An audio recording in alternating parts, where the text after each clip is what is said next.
The bruises beneath the light. The kitchen of the small human outpost smelled of spice and steam. It was evening on the planet Vornus, where humans and aliens worked together in uneasy peace. Captain Aaron Cole had returned from patrol.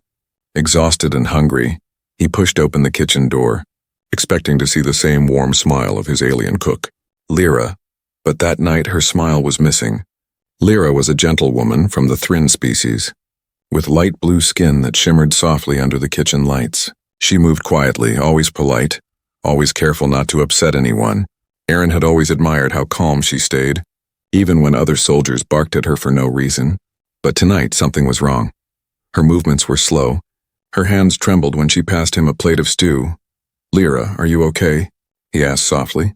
She froze for a second, her golden eyes darting away. "Yes, Captain." "Just tired," she whispered. Her voice barely a breath. Aaron frowned, his soldier's instinct catching something hidden behind those words. When she turned away to grab another plate, he noticed a faint purple mark under the edge of her collar. A bruise shaped like fingers. He stood up, the sound of his chair scraping the floor echoing in the small room. "Lyra," he said again, firmer this time. "Look at me." She hesitated, then slowly turned in the bright light.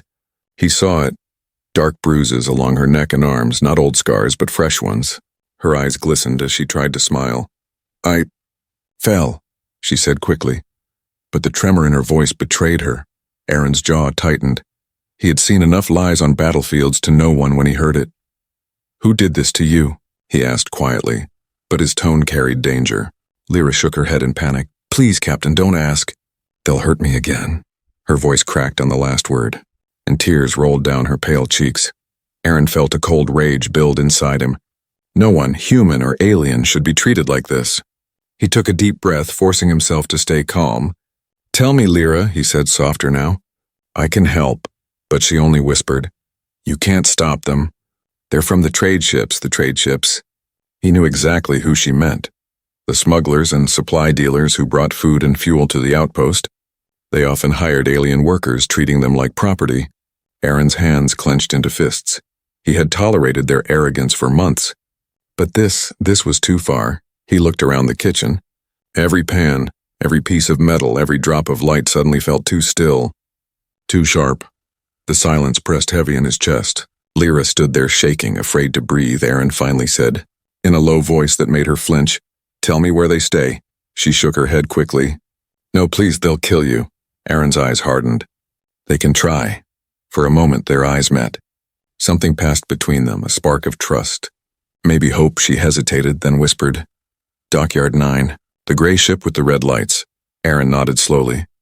"Go lock your door tonight," he said, his voice calm but heavy. Lyra's eyes widened in fear. "Captain, what are you going to do?" He gave her a small, almost gentle smile. "Just talk," he said, but his tone was dark and cold like space itself. As he left the kitchen, the sound of his boots echoed down the corridor. Outside, lightning flashed across the alien sky, and somewhere near Dockyard 9, men who thought they were untouchable were laughing, unaware that a storm was coming their way. The dockyard shadows.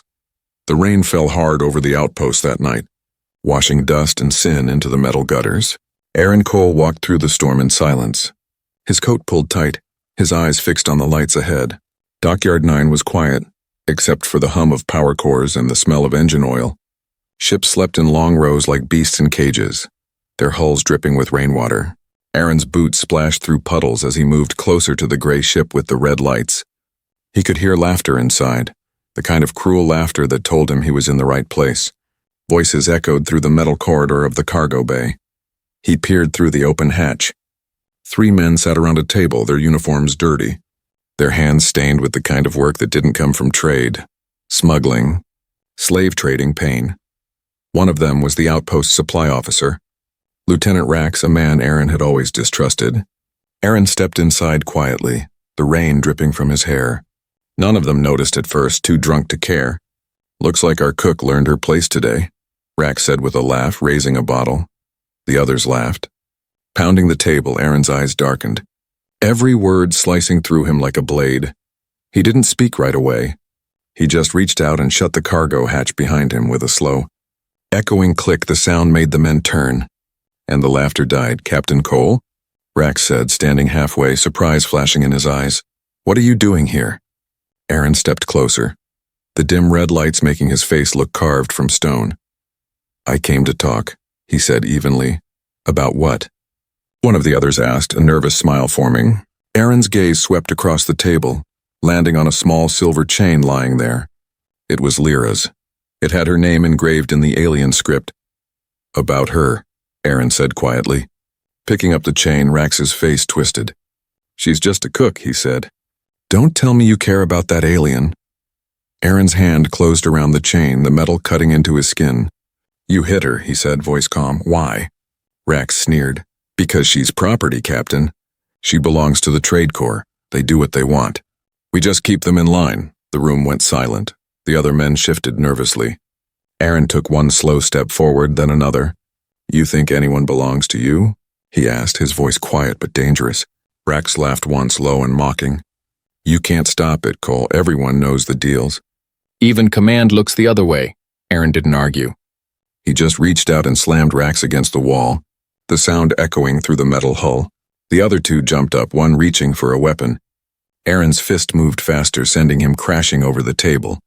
Tell me, Aaron growled, how many like her are on this planet? Rax spat blood, hundreds, maybe thousands. And you can't save them all. Aaron's eyes burned like fire. Watch me, he said. He dropped Rax to the ground and turned toward the ship's console.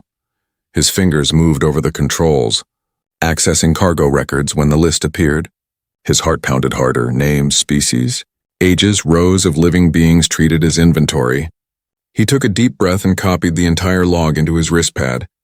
As he walked out into the storm again, thunder cracked across the sky. Behind him, the gray ship went dark, its systems fried by the overload command he'd sent before leaving. Inside, Rax shouted and cursed, but Aaron didn't look back. He just whispered to himself, You're free now, Lyra. I'll make sure of it, back at the outpost. Lights flickered in the command tower. By morning, everyone would know what happened at Dockyard 9, and by the end of the week, the name Aaron Cole would be whispered across systems far beyond Vornis. Because what began as anger for one alien cook was about to become the spark of a galactic rebellion. The whisper that started a rebellion. The next morning, the outpost buzzed like a disturbed hive. Rumors spread faster than light. Someone had broken into Dockyard 9, destroyed a trade ship, and stolen data from the cargo logs. No one said a name, but everyone knew who it was. Captain Aaron Cole. He sat in his quarters, staring at the small silver chain lying on the table. The one that belonged to Lyra. He could still hear her whisper. The fear in her voice, the way she said, You can't stop them. But now he had proof. Thousands of names, each one a person stolen. Beaten and sold outside, heavy boots echoed in the hall. A soldier knocked sharply. Captain, command wants you in the control center. Now. Aaron stood, slipping the chain into his pocket. When he entered the control room, everyone turned. The air felt thick with suspicion. General Marcus stood near the console, his face cold and unreadable. Captain Cole, the general said. Care to explain what you were doing in Dockyard 9 last night? Aaron met his eyes, saving a life. The general frowned. You attacked human officers, destroyed a supply vessel, and accessed restricted files. Aaron stayed silent for a moment, then said, Those files showed what's been hidden, slave routes, alien trafficking, sanctioned by the Trade Corps and protected by command. A murmur ran through the room. Some soldiers looked shocked. Others looked away. Marcus's eyes narrowed. That's classified, Captain. People are not classified, Aaron said sharply. They're living beings, and I won't be part of this anymore. The general's jaw tightened. You're relieved of duty, Cole, he said, his voice hard. Two guards stepped forward, but Aaron didn't move. He reached out and tossed a data chip onto the table. Too late, he said quietly. The proof is already out. Marcus froze. What do you mean? Aaron's lips curved slightly. I sent it before I came here, every outpost. Every planet in this sector now has a copy. For a second, silence ruled the room, then alarms blared, screens flickered, and messages began flashing across the network. The truth was spreading all over the colonies. Soldiers and workers were reading the reports, lists of names, shipments and crimes committed by their own trade fleets, far away on mining moons and alien farms. Whispers began. Humans are turning against the system. Some said, maybe not all humans are cruel, said others. And in the kitchens of the outpost, Lyra heard the news and dropped the spoon in her hand. Her heart pounding. She knew what Aaron had done. He had risked everything, for her, for all of them. By nightfall, riots had started in the lower sectors. Alien workers refused to move, refusing orders for the first time in years. Some human soldiers joined them, throwing down their weapons, saying we fight for freedom, not slavery. But others stayed loyal to command, calling Aaron a traitor. The stars above Vornis burned brighter that night. Ships left the docks in every direction, carrying both refugees and rebels, and somewhere, in the storm-covered mountains beyond the outpost, Aaron found himself hiding in an old communication bunker. He stared at the sky through a broken window. His name was now on every wanted list, but he felt no regret. The small hologram screen beside him blinked, showing Lyra's face, her eyes shining with tears. "You shouldn't have done it," she whispered. "They'll hunt you," Aaron smiled faintly. "Maybe, but they'll never silence the truth." Lyra's voice trembled. "What will you do now?" He looked out at the dark horizon and said, "I'll build something better." And as thunder rolled across the alien sky, the first spark of rebellion burned bright in the shadows. A human had started it, but it would belong to every soul who had ever been beaten, silenced, or sold. The galaxy didn't know it yet, but the age of chains was ending. The Outcast Captain and the underground network. The mountains beyond the outpost were cold and silent. Wind howled through metal ruins left from the last war. Aaron Cole moved through them carefully, his cloak soaked from the rain. He had been hiding for days, hunted by patrols and drones. Every time he looked up, he saw searchlights sweeping across the sky like angry eyes. But he was not alone anymore. Word of his defiance had reached people who believed in freedom. Not just aliens, but humans too. Miners, soldiers, engineers, and even traders tired of the corruption. They called him the Outcast Captain, a man who turned against his own command for justice, and slowly they began to find him. One evening, as the twin moons rose, a small transport ship landed near the bunker. The door opened, and a group stepped out, 3 aliens and 2 humans. At the front was Lyra, her blue skin marked with faint scars, but her eyes strong now. Aaron stood in the doorway, surprised. "I told you to stay safe," he said softly. She smiled faintly. "And I told you that you can't do this alone." The others introduced themselves. Toran, a former soldier who deserted when he saw innocent workers executed. Mira, a young alien medic who had once been owned by the Trade Corps. And Jace, a human pilot who said, "I owe you, Captain. You showed me what kind of man I want to be." Together, they formed something small but dangerous, an underground network. They called it the Free Dawn. Aaron looked around the old bunker, its walls humming faintly from the ancient generators. "We'll need food, weapons, and a way to talk without command tracing us," he said. Lyra stepped forward, placing a small chip on the table. "This," she said, "is a communication node I took from the kitchen control room before I escaped." Aaron stared at her, surprised. "You risked your life for that?" She smiled gently. "You risked yours for me." They began working together. Night after night, they built hidden transmitters in the ruins. Their messages traveled through old military lines, reaching secret allies across the colonies.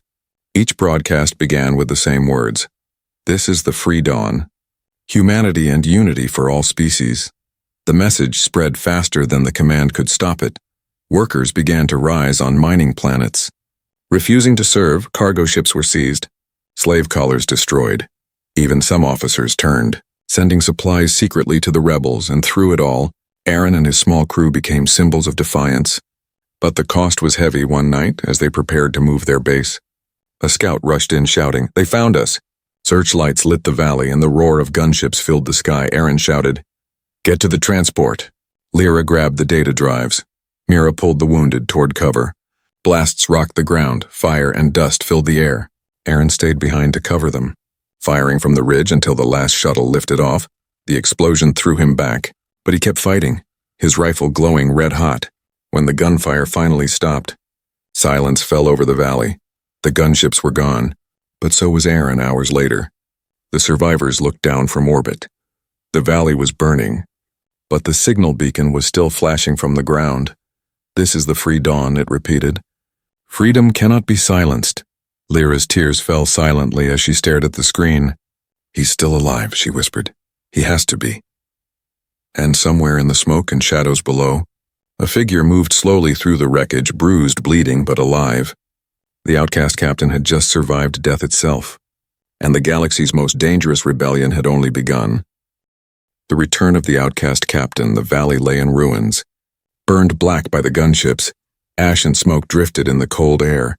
For days, command searched the wreckage, but no body was found. They said the Outcast Captain was dead. But across the colonies, no one believed it. Lyra didn't sleep for nights. Every time she closed her eyes, she saw the explosion. She heard his voice shouting for them to run. Now she led what was left of the Free Dawn, broadcasting messages of hope to a broken galaxy. Her heart ached with every word she spoke, but she refused to give up. Freedom cannot die, she repeated in every message. Because he believed in it one evening. As the stars glowed faintly through the ship's cracked window, a signal came through. A faint pulse. Steady and slow, Mira leaned forward, eyes wide. It's a distress beacon, human frequency. Lyra's hands trembled. Trace it, she whispered. The signal was weak, coming from the far side of the wastelands. The crew stared at each other. It can't be, Jace murmured. He's gone. But Lyra shook her head, her voice firm. He's alive. They landed their transport in the Dead Valley hours later. Dust and smoke curled around them like ghosts. Lyra led the way, her flashlight sweeping through the ruins. And then they saw him, collapsed beside the broken beacon, his uniform torn, his face covered in soot, but those familiar eyes opened when she knelt beside him. Lyra, he breathed weakly. You came back. Her tears fell as she touched his face. You didn't leave me a choice. They carried him aboard the ship. Mira worked for hours patching his wounds. He had burns, broken ribs, and shrapnel lodged deep in his shoulder, but he survived. And when he finally opened his eyes again, he smiled faintly. Guess I owe the universe one more fight. In the following weeks, the Free Dawn grew faster than anyone expected. Aaron's survival became legend. Every colony that heard his name sent supplies, weapons, and volunteers. Even small alien clans, once terrified, now sent their warriors. The rebellion was no longer a whisper. It was a storm. One night, as they planned their next strike, Jay spoke. Command has started building new prisons for alien workers on the mining moon of Durrell. Aaron's eyes darkened. Then that's where we'll strike next, Lyra frowned. It's too dangerous, they'll be waiting. He looked at her calmly. They think I'm dead. Let's use that. They worked all night, crafting a plan. Aaron moved between the crew like a ghost reborn. Calm but fierce, he had changed, his body weaker. But his resolve stronger. When dawn came, their ship lifted off, its engines whispering through the mist. Hours later, they entered the orbit of Durrell. The prison moon hung like a dark scar against the stars. Hundreds of enslaved workers were held there, beaten and starved. Aaron stared at it through the viewport. This ends tonight, he said quietly. The assault began with a silent drop. Jace piloted low between towers while Mira and Torin disabled the defense grids. Lyra hacked into the control system, unlocking gates and breaking slave collars. The chaos spread like wildfire. Guards ran in panic as prisoners flooded out. Shouting for freedom, Aaron led them through the storm, his voice steady even under fire. For every bruise, for every chain, he shouted, we take our freedom back. When the last gate opened, the prisoners looked up to the sky. Ships descended, Free Dawn vessels ready to evacuate them. The rebellion had won its first true victory, and as they escaped into the night, Aaron looked back once more at the burning moon. This is just the beginning, he whispered. The galaxy will remember what we did here. The fire spreads across the stars. The news of the prison moon's liberation raced through the galaxy like wildfire. No one expected it. A single human ship defeating an entire command garrison. But the impossible had happened.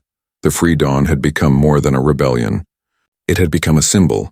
In the far reaches of the Rim colonies, slaves broke their chains. Mining stations rose in defiance, their workers waving banners painted with a single word, freedom. And in every whisper and every hope, there was one name spoken with awe and fear. Captain Aaron Cole. Inside the Free Dawn's main base, hidden within an asteroid field, Aaron stood over the holographic table. Blue light washed over his scarred face as he studied a map of the galaxy. Each red mark represented a place still under command control. Each blue light showed a rebellion growing stronger, but there were too many red lights still. Lyra walked in quietly, carrying a datapad. "More support from the Thrin colonies," she said. "They're ready to join us." Aaron looked up and gave a small smile. "They trust us now." "They trust you," she corrected gently. "You gave them hope." For a moment, silence filled the room. Aaron turned back to the map, his jaw tight. "Hope is good," he said softly. "But we'll need more than hope to win." He pointed at a sector near the galactic core. "That's where Command's main network hub is. If we take that, we cut off their communication across half the systems." Lyra frowned. "That's suicide." Aaron smiled faintly. "Only if we fail." Meanwhile, on the other side of the galaxy, the human high command was in chaos. Reports poured in of rebellion after rebellion. Entire fleets refusing orders, soldiers defecting, ships disappearing into deep space. At the center of it all, General Marcus stood before the council, his face pale. "You should have killed Cole when you had the chance," one of the admirals hissed. Marcus glared. "We tried and we'll try again." Back at the Free Dawn base, preparations began. Ships were refitted, weapons upgraded, and messages sent to every allied planet. They called it Operation Dawnfire. It would be the largest coordinated strike since the old human wars. And at its head was the man who once cared only for a bruised alien cook. The night before launch, Lyra found Aaron sitting alone in the hangar. He was staring at the stars through the open bay door, his hand holding her old silver chain. "You could still walk away," she said softly. "You've done enough." He shook his head slowly. "Not until it's over." She knelt beside him. "You started this because of me." Aaron looked at her and smiled faintly. "No, Lyra, you just reminded me what being human means." When the fleets launched, space itself seemed to tremble. Hundreds of rebel ships cutting through the darkness, their engines blazing like comets. Command fleets met them head-on. The battle turned the stars into fire. Explosions lit the void. Ships tore through each other in a storm of light and metal. Aaron's voice echoed across the comms. "Calm and steady. This is Captain Cole," he said. "For every chain they forged, break 2. For every life they took, save 10. The Free Dawn fought like nothing seen before. Humans and aliens side by side, brothers and sisters in arms. Hours passed like seconds when the smoke cleared. The command central hub was burning. The galaxy watched in silence as the human symbol of control collapsed. And in that silence, one truth became clear. The age of the command was ending, and a new dawn, born from compassion, courage, and a human's fury had begun. The dawn of a new galaxy. The sky above the ruined command hub burned red with the light of dying ships. The battle had lasted 2 long days, and the stars themselves seemed to cry. Smoke rose from the shattered hulls drifting in the dark. The Free Dawn fleet hovered in silence, waiting, wounded but not broken, and at its heart, aboard the flagship Valor's Edge, stood Captain Aaron Cole. His uniform was torn, his arm bandaged, but his eyes still burned with purpose. He looked at the flickering hologram before him, showing the last enemy stronghold, Command Citadel Prime. It floated above the capital world like a metal crown. Guarded by the most powerful warships in existence, Lyra stood beside him, silent, her hands shaking slightly as she watched the endless swarm of red dots. "This is their last defense," Aaron said quietly. "If we take that, it's over." Jace, the pilot, spoke through the intercom. "Sir, our ships are barely holding together. Half the fleet's engines are down." Aaron nodded slowly. "Then we'll finish it with what we have." Lyra turned toward him, her voice soft but pained. "If we go there, you might not come back." Aaron smiled faintly. "No one ever does when they fight for something that matters." The final assault began with a whisper. Engines ignited and the fleet surged forward into the black void. Command ships rose to meet them, firing streaks of plasma across the stars. Space itself became fire. But this time the rebels didn't retreat. They pushed forward with everything they had. Humans and aliens fought side by side. Screaming one name, Aaron Cole, inside the Valor's Edge. The hull trembled under enemy fire. Aaron gripped the console, his voice steady over the comms. "Stay on target. We're not fighting for glory. We're fighting so no one ever has to live in chains again." Lyra worked beside him, rerouting power to the shields. Her face glowed in the light of explosions. Determination burning through her fear. Then, through the chaos, the command's main dreadnought appeared. A massive ship shaped like a dagger. Its cannons locked onto the Valor's edge. Jace shouted, "Incoming!" "We can't dodge it." Aaron took a deep breath. "Then we don't." He grabbed the manual override and steered the ship straight toward the dreadnought. Lyra's eyes widened. "Aaron, no." He looked at her with a calm smile. "You once told me I can't stop them." He reached out and touched the small silver chain still hanging around her neck. "Maybe I can't stop them all, but I can make sure the next generation never fears them again." He turned to the crew. "Evacuate the ship now." "No, sir," Jace said through tears. "Not without you." Aaron's voice softened. "That's an order, soldier." The escape pods launched one by one, carrying the crew to safety. Lyra's pod was the last to leave. Her hand pressed against the glass as she whispered, "Don't you dare die, Captain." Aaron smiled faintly through the flames. "Tell them." Humanity kept its promise. Moments later, the Valor's edge rammed into the dreadnought. A blinding light filled the stars. The explosion was so powerful it shattered the command citadel's shield grid. And when the smoke cleared, the symbol of tyranny was gone. All that remained was light and silence across the galaxy. Screens flickered with a single transmission recorded before the blast. It was Aaron's voice, calm and resolute. "To every free soul among the stars," he said, "remember this. Humanity is not cruelty. Humanity is courage, compassion, and fire. Never forget that." Months later, on the reborn world of Vornis, statues of humans and aliens stood side by side. Children played in the fields where soldiers once fought. And in the center of the new capital, a single monument shone under twin suns. It bore an inscription, "He saw the bruises and chose to heal a galaxy." Lyra often visited that monument. Placing a small silver chain at its base, she would look up at the stars and whisper, "You kept your word, Captain."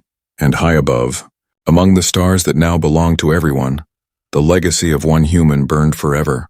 The man who turned compassion into revolution. The Outcast Captain who saved the galaxy.